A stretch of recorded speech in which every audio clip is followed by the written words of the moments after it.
to understanding how to do lattice multiplication is place value. The reason that we break up each box and split a diagonal line down the boxes is to show place value. This means that when you multiply one digit in one box times another digit in another box, you need to know what place value each digit is in. If you do not know what place value each digit is in, then you will not understand how to do lattice multiplication. Now I will show you how I would teach this to a group of students.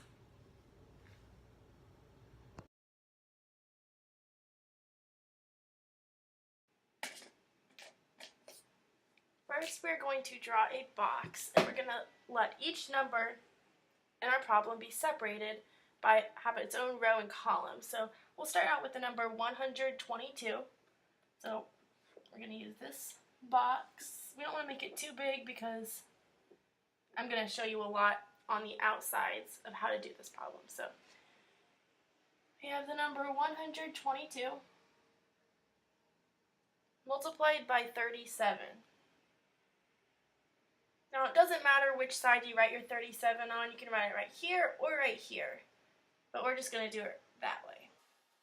So now we're going to break up this big rectangle and have each digit has its own box. So each digit multiplied by this digit, they'll each have their own box. Plus, we're going to add diagonal lines going down like this. These diagonal lines will help show place value. So what does place value mean? Well, I'm going to show you, if you know your place value, you know that you start right here with the ones. So this right here is going to be ones. After ones comes what? Tens.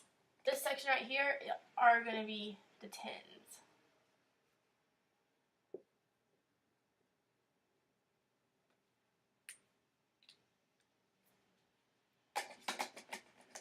After tens comes hundreds.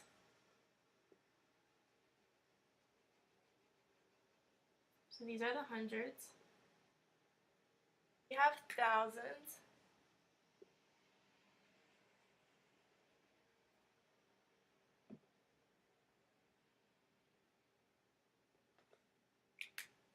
And last but not least, we have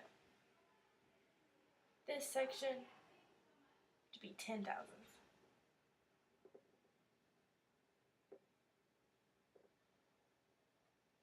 Now we're going to do the problem, and to do that we have to take one digit times the other digit. So it doesn't matter where you begin, but we can start right here. So let's do 2 times 3. But is that really what we're doing? No, what we're really doing is 2 times 30. Because if you break up 37, this is really saying 30 plus 7. And you can break up this number too, and you can say this one is really saying 100 plus 20 plus 2. So we know that this 2 is in the ones place, then this number, and this is in the tens place. So a ones times a tens makes what? A tens. So we know that 2 times 3 is 6, but is it just 6? No, it's 6 tens. So that's why there's going to be a 6 in the tens place. And there are 0 hundreds, it's just 6 tens. Now we're going to move on to this one, and this is 2 times 3. But again, is it really just 2 times 3? No, it's actually 20 times 30. So it's in the tens place, or 2 tens times 3 tens,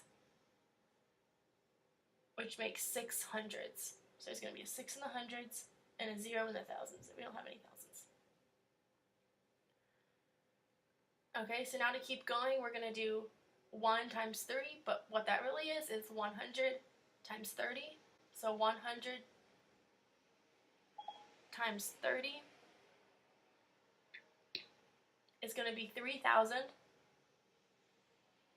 So 0 in the tens place and a 3 in the thousands place.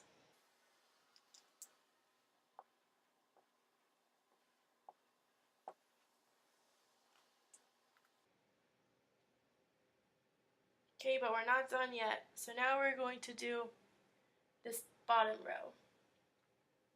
So now we have 2 times 7. And that's a 2 in the ones place and a 7 in the ones place. So a 2 times 7 is just 14. So you could say that as 14 ones, but what really 14 ones is 1 10 and 4 ones.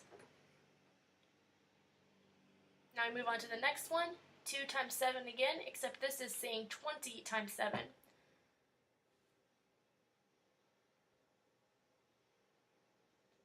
So 20 times 7 is going to be a 1 in the hundreds place and a 4 in the tens.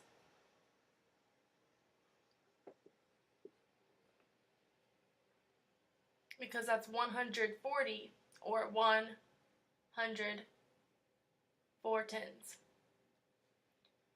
Okay, lastly we're going to move on to this box. So that's 1 times 7, which is actually 100 times 7. So 100 times 7 we know is 700. So there's going to be a 7 in the hundreds, and there's no thousands, so 0.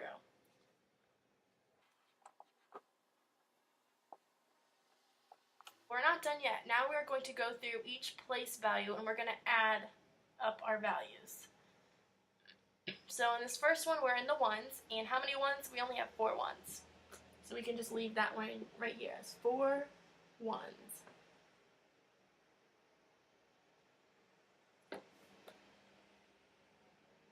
Okay, now we move over to the tens, and how many tens do we have? Well, we have 6 right here, plus 1 is 7, then 7 plus 4 we know is 11, so we have right here is 11 tens.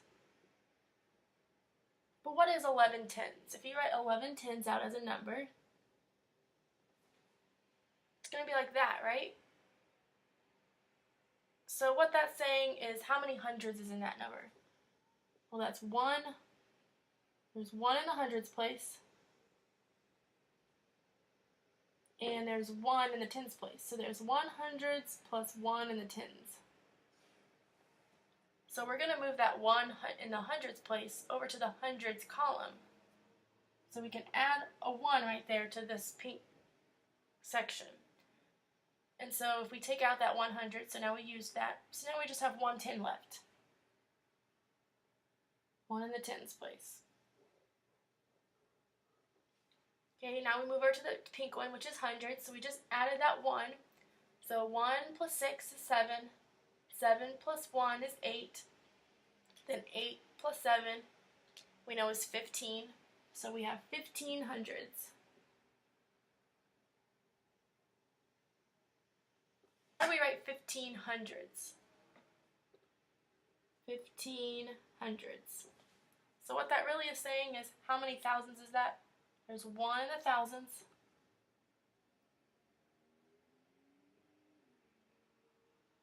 This is equal to 1 in the thousands and 5 in the hundreds. So plus 5 hundreds. So we do have a thousand section, so we can just take that 1,000 out and move it up here. So we're going to add the 1,000 to this blue thousands. So now what we have left in the hundreds is just 5 hundreds.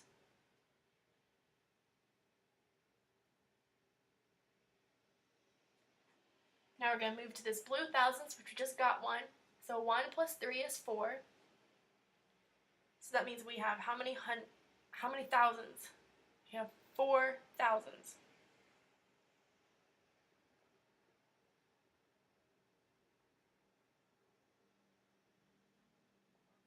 And how many 10,000s do we have? Just 0. So no 10,000s, or 0.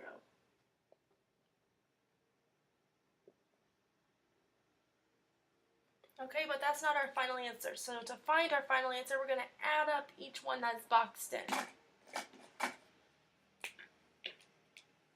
So we can just bring this down. So we have 0 10,000s.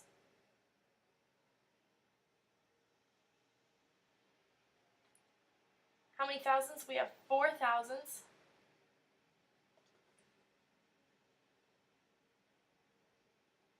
Five hundreds.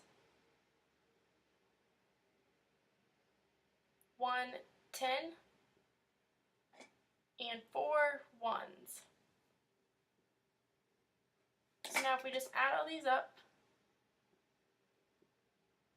we can get our final answer, which is going to be 4,000